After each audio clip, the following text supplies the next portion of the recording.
जिनका नाम अम्बरीश था।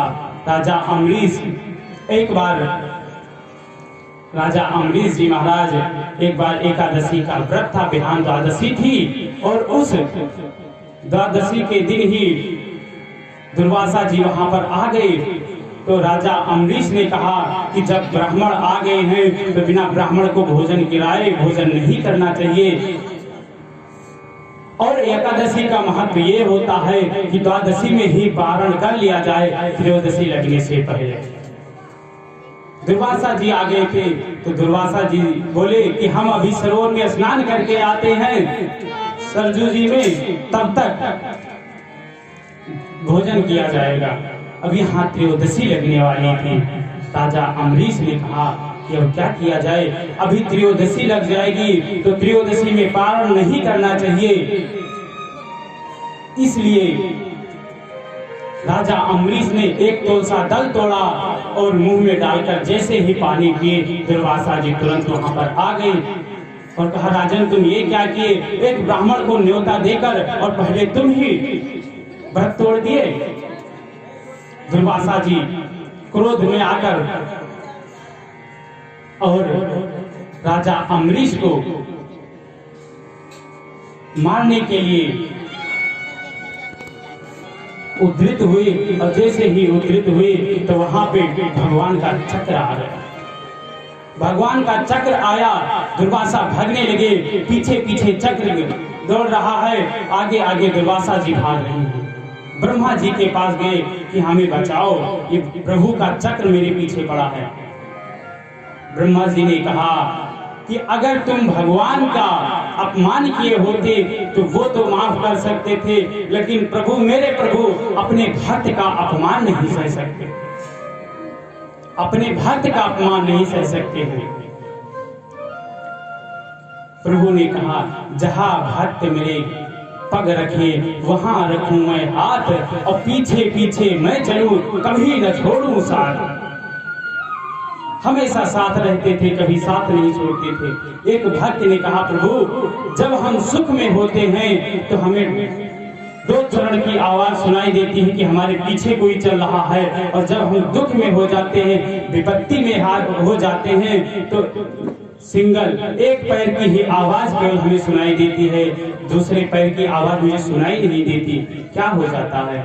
मेरे प्रभु ने जवाब बहुत सुंदर ही जवाब दिया कि जब तुम सुखी रहते हो तब तुम्हारे पीछे हम चलते हैं, और जब तुम दुख में आ जाते हो तो हम तुमको गोद में लेकर चलते हैं। ये भक्त और भगवान की कथा है कि जब तुम दुख में रहते हो तो हम तुमको अपने गोद में लेकर चलते हैं, इसलिए दूसरे पैर की आवाज तुमको नहीं सुनाई देती है। ऐसे ब्रह्मा जी ने कहा कि तुम उनके भक्त का अपमान किए हो, इसलिए हम नहीं बचा सकते। अगर बचना है तो प्रभु के ही पास जाओ। और जब विष्णु भगवान के पास गए, विष्णु भगवान ने कह दिया, तुम अगर हमारा अपमान किए होते तो चल जाता, लेकिन तुमने हमारे भक्त का अपमान किया है, भक्त के पास ही जाओगे, वही बचा सकता है, हम नहीं बचा सकते। दुर्वासा जी लौट के राजा अम्बरीश के चरणों में आके गिर पड़े कि हे राजन, मुझे तुम ही बचा सकते हो और हमें कोई नहीं बचा सकता। जब दुर्वासा जी चरणों में गिर पड़े, राजा अम्बरीश ने उठा के और गले लगाया, कहा कि हे ब्राह्मण, अरे मुझसे कोई गलती हो गई हो तो क्षमा कर दीजिए, आप मेरे चरण क्यों पकड़ रहे हैं? एकादशी का महात्मा, आइए हम लोग जल्दी जल्दी एकादशी का महात्मा जान लें कि एकादशी व्रत सबको रहना चाहिए। एकादशी सम कोई व्रत ही नहीं होता है। महीने में 2 एकादशी आती है और 2 एकादशी दोनों जरूर रहना चाहिए। एकादशी व्रत नहीं छोड़ना चाहिए। एक बार की बात है, कुछ अप्सराएं देवलोक से पृथ्वी लोक पर आती थी पुष्पों को तोड़ने के लिए, और यहाँ से पुष्प को लेकर जाके भगवान की पूजा के लिए रखती थी।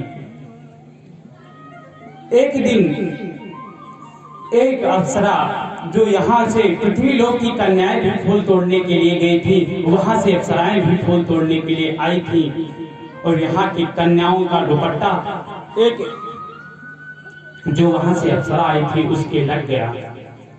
जब उसके लग गया तो उसका जो पूर्ण था वो सब छीड़ हो गया, उसका जो सारा पूर्ण था वो सब छीड़ हो गया।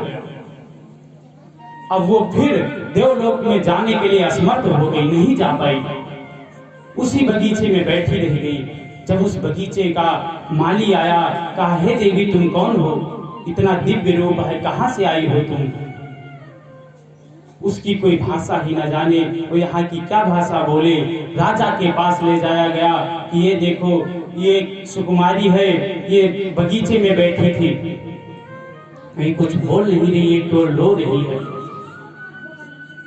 जब राजा के पास ले गए तो उस देवी ने कहा कि मैं देवलोक से फूल तोड़ने के लिए आई थी यहाँ पे, और यहाँ की स्त्रियों से मेरा दुपट्टा लग गया, मेरी जो शक्ति थी वो छीड़ हो गई है, अब हम ऊपर कैसे जाएं?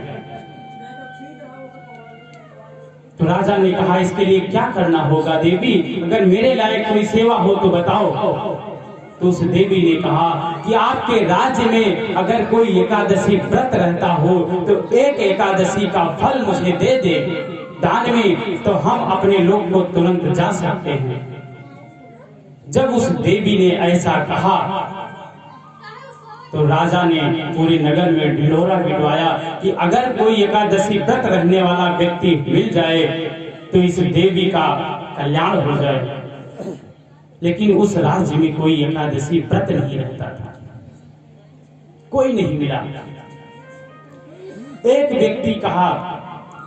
व्यक्ति बोला कि हम एकादशी व्रत का संकल्प लेके तो नहीं रहे थे, लेकिन एकादशी के दिन हम पति पत्नी में झगड़ा हो गया था, उस दिन कोई भोजन नहीं किए थे।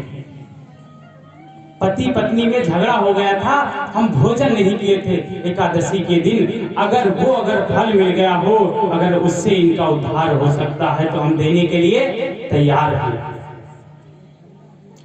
देवलोक से आई अप्सरा बोली कि आप अगर वो दे दोगे तो हम उससे भी मेरा कल्याण हो जाएगा। एकादशी का महात्म्य इतना होता है कि वो व्यक्ति संकल्प लेके व्रत भी नहीं रहा, फिर भी एकादशी का फल उसको मिला, और वो फल उस देवी को दे दिया और वो अपने लोक को चली गई। उस एकादशी व्रत में इतना फल होता है, इसलिए हम सबको एकादशी का व्रत रहना चाहिए।